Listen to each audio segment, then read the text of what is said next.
In the annals of American crime, Alcatraz Federal Penitentiary, aka The Rock, is the quintessential maximum security prison. Fortified on an island in the cold, turbulent waters of San Francisco Bay, it's become the de facto destination for America's most dangerous convicts. However, if you fill a prison fortress with the most dangerous people in the country, the prison will, of course, become a dangerous place. And even with Alcatraz's notoriously tight security, the men sometimes resorted to sensational violence. We will uncover some of the most horrific murders that occurred at the hands of Alcatraz inmates.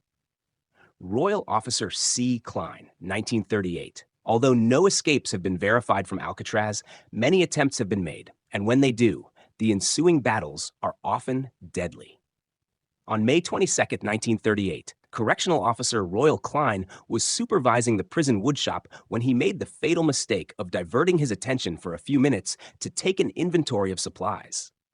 According to David Ward's book, Gangsters of Alcatraz, Thomas Limerick, James Lucas, and Rufus Whitey Franklin attempted to escape the workshop by crawling through a window while Klein was in a nearby office. When the officer returned to check on the inmates, Franklin hit him with a hammer. Klein never regained consciousness. The men who succeeded in escaping climbed to the roof, where they confronted prison warden Harold Stites. They threw scrap metal they had collected from the workshop at the warden while he returned fire. 2 men were shot, Limerick was killed, and the escapees were recaptured. The surviving prisoners were sentenced to life in prison for Klein's murder. Rufus McCain, 1940. Like Klein's murder, Rufus McCain's death stemmed from an attempt to escape from Alcatraz. However, while Klein was a guard, McCain was an inmate. He attempted to escape from Alcatraz with 2 other convicts on January 13, 1939. But like all escape attempts from Alcatraz, the effort failed, and one of his co-conspirators, Arthur Barker, was shot and killed by guards during the attempt. Less than a year later, another surviving escapee, Henry Young, stabbed McCain to death with a sharpened spoon. He never explained his motives. In 1995, McCain's murder and Young's subsequent trial became the basis for Murder in the First, a film starring Christian Slater. According to author David Ward, Young's defense team attempted to claim that conditions at Alcatraz were so inhumane that they drove him to commit murder. They put the institution on trial, Ward said, both in that case and subsequent cases. In Young's case, that defense failed. He was convicted of murder. Maurice Herring, 1942. Other Alcatraz killers found more sympathetic juries.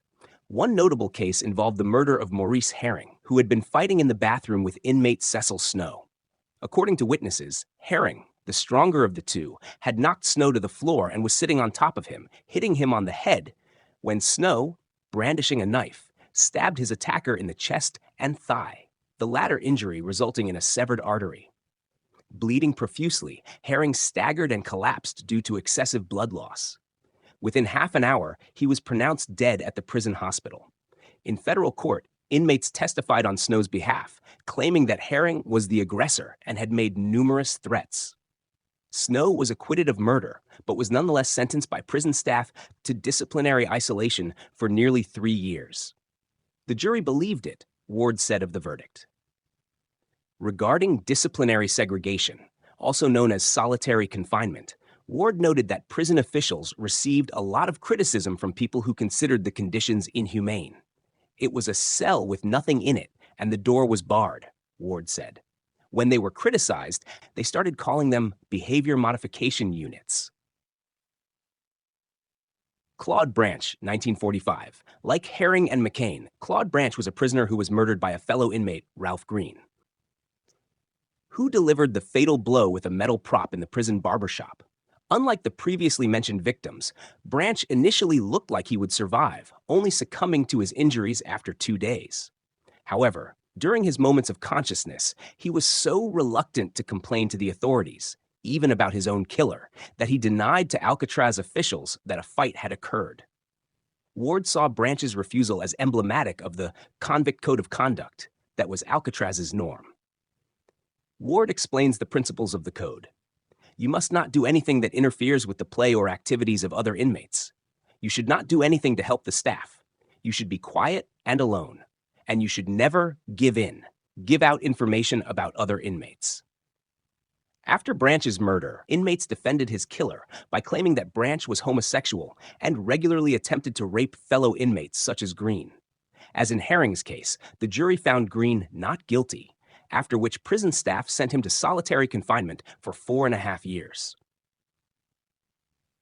Officers William Miller and Harold Stites, May 1946. It was the bloodiest confrontation between officers and prisoners in Alcatraz history. The Battle of Alcatraz, a 3-day incident in which Alcatraz inmates held prison guards hostage in prison cells and exchanged gunfire with rescue teams. The takeover attempt was masterminded by bank robber Bernard Coy, who, working with other inmates, overpowered a guard and then quickly gained access to the prison's stockpile of weapons and ammunition, allowing them to effectively take over the prison.